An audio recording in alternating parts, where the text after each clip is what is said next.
ગોદાવરી બેન, આજ તો ગણપતિ બાપાને આરતીનો તમારો વારો છે ને?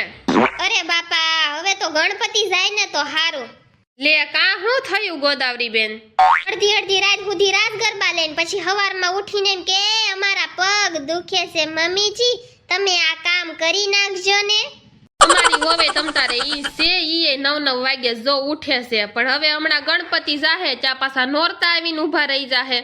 તઈ હું આપણા જમાનામાં તો આપણે કેવડિયું હતું તોય આપણે કામ કરી એકતું ને હજી કરી એકવી સવી, અને અત્યારની પરજાઓને કડ દુખે ને પગ દુખે, બી સિવાય કઈ વાત જ નહીં.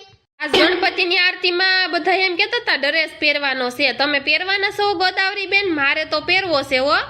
મારે કાંઈ ડ્રેસ પહેરવો નથી ને મારે તો આરતીમાં ન થાવું. અમારી વહુ આવશે એક એટલે ઘણું. એ ગોદાવરી માસી, ગોગડી બેન તૈયાર થઈ ગયા કે નહીં? આજે આરતીનો વારો છે, ખબર છે ને તમને? તમે કેમ હજી આમનામ બેઠા છો? અમે નાનપણમાં બહુ બધા શોખ પૂરા કરી લીધા છે, હવે અમારે ગૌઢે ગટપણે ક્યાં તૈયાર થઈને જાવું છે? પણ તમે આ કાળો ડ્રેસ શું પહેર્યો છે? ગોદાવરી માસી, તમાર ગોગડી વાવે કીધું તું કે આજ આપણે બધા ડ્રેસ પહેરવી ગણપતિ ઉત્સવમાં, પછી નોરતા આવે છે તઈ તો હાડીઓ પહેરવાનું છે.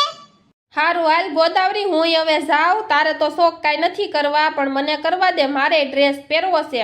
હાલ હું જાઉં છું અને વેલા હેર આરતીમાં તુંય વી આવજે. પણ આવો કાળો થોડો ડ્રેસ પહેરાય ભગવાનના કામમાં? અરે ગોદાવરી માસી, ઈ બધું પહેલા હતું, કાળા ને ધોળા કોઈ નો પહેરે ને અત્યારે તો હવે લગન પ્રસંગમાં બધા કાળા પહેરવા માંડ્યા. અત્યારની બાયુને હવે કાઈ નો કહેવાય, આ કાનેથી આ કાને કાઢ નાખે. હાહુ ભલે ને બોલ્યા કરતી, પપડા કરતી. અરે આવો કાંતુ ભાભી, તૈયાર થઈ ગયા તમે? લે ગોગડી બેન, તમે તો હવારે એમ કીધું તું ને કે આપણે બધાને ડ્રેસ પહેરવાનો છે, ને તમે કેમ આ સળિયા સોળી પહેરીને બેઠા?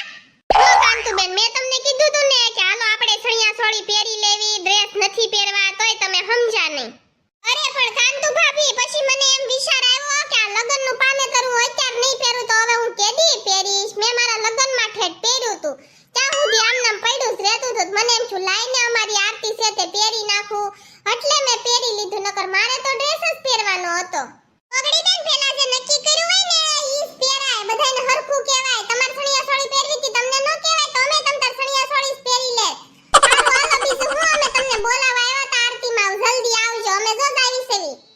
કાંતુ બેન, મેં તમને છે ને બોલાવા જવાની નાસ પાડી હતી કે કાંઈ ગોગડીને બોલાવા જાવી નથી. જો હવારમાં આપણે યાર નક્કી કર્યું ડ્રેસ પહેરવાનું, અને અત્યારે પોતે સણિયા સોળી પહેરીને બેસી ગઈ, એટલે ઈ પોતે હારી લાગે ને આપણે હારા ન લાગવી. સાચી વાત છે, આપણે એને બોલાવા ન જાવત ને તો જ સારું હતું. દંડી પણ બહુ ગોલી હો, પણ આપણે યાર નક્કી કર્યું અને આપણે અત્યારે ડ્રેસ પહેરો તો પોતે સણિયા સોળી પહેરીને બેસી ગઈ. હાલો હવે આપણે તો હાલીને જવાનું છે, ઈ તો એના વર આરે આગળી 4 વ્હીલમાં વઈ આવશે ને ઘડીકમાં પહોંચી જાહે, આપણે મોડું થઈ ગયું. અરે ગોગડા ભાઈ તો બહુ જ સારા છે, એનો સ્વભાવ તો બહુ સારો છે, પણ આ ગોગડી જેવી છે બહુ ગોલીના પેટની. હા લાલ છીબલી, મારો વરે નકર મને ખીજા હે કે તું ના હું દોઢી થઈને પૂછવા ગઈ અને બોલાવા ગઈ. હાલ આપણે વયા જઈએ આરતીમાં. આવે તપેલીમાં શીરો, ગણપતિ બાપા હીરો, એક ફૂલ બે ફૂલ. હે સિંટુલ્યા, આવડિયા તાલી બેન છે, આટલી બધી કેમ કાલી કાલી છે?